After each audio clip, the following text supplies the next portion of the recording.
इंसान अगर चाहे तो क्या नहीं कर सकता। जरूरत होती है सिर्फ निश्चय करने की और नेक इरादों की। ऐसे ही नेक इरादों का एक उदाहरण है अरविंद संगल।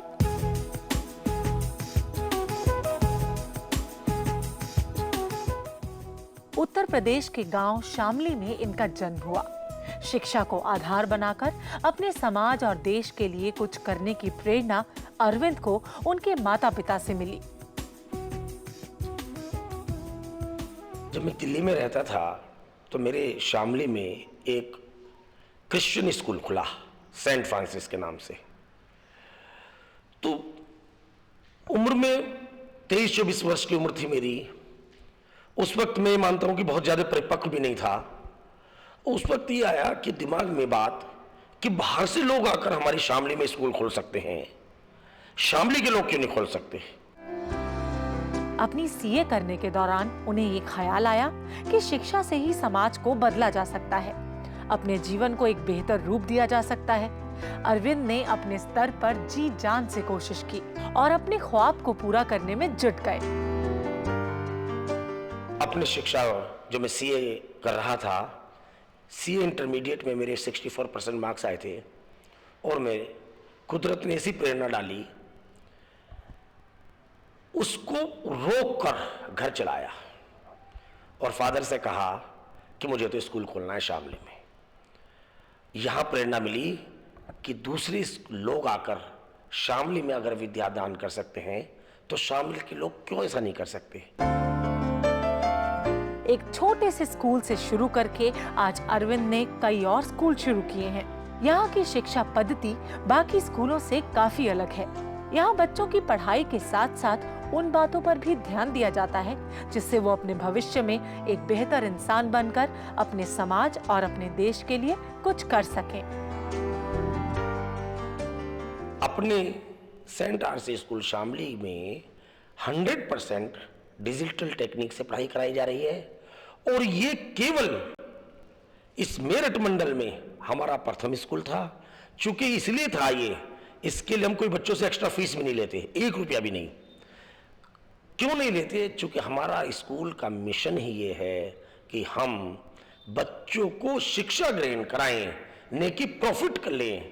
प्रॉफिट मोटो नहीं है, इसलिए हम फल फूल भी रहे हैं और हम लगातार अन्य शहरों में भी स्कूल खोल रहे हैं। अरविंद ने शिक्षा में ही नहीं बल्कि समाज के अलग अलग हिस्सों में भी खुद से आगे आकर लोगों का उत्साह बढ़ाया है। इतना ही नहीं, जरूरतमंदों की जरूरतों को समझकर उनके हित के लिए हर वो कोशिश की जिनसे उन्हें एक बेहतर जिंदगी मिल सके। सबसे पहले हमने शिक्षक सम्मान समारोह मनाया। पूरे पश्चिमी उत्तर प्रदेश के 650 शिक्षकों को हमने चयन किया और उनको उनके स्कूलों में जाकर गोल्डन मेडल प्रदान किया और शिक्षक का सम्मान किया। अरविंद ने पर्यावरण के लिए भी कई मुहिमों में आगे आकर काम किया है। वृक्षारोपण के लिए भी काफी काम किए और अनगिनत पेड़ लगाए।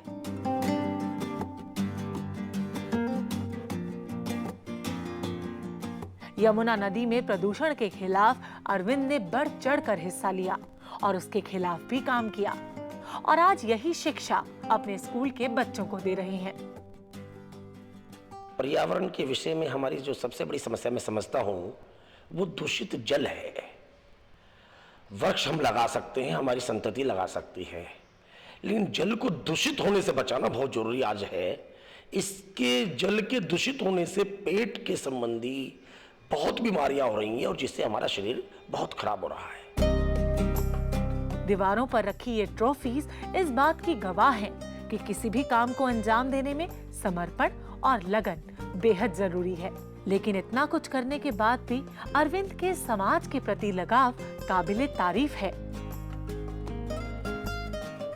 बेहतर समाज बनाने का सबसे अच्छा तरीका है बेहतर शिक्षा। अशिक्षा के कारण हम, सही बात तो यह है, पिछड़ते जा रहे हैं। बेहतर शिक्षा, और बेहतर शिक्षा का मतलब इंग्लिश मीडियम शिक्षा नहीं है, जो दिल को छुए और छूकर शिक्षा वो कर्म में लाए, अपने अच्छा इंसान बने। मैकाले की शिक्षा पद्धति ने हमें क्लर्क तो बना दिया है, इंसान नहीं बनाया।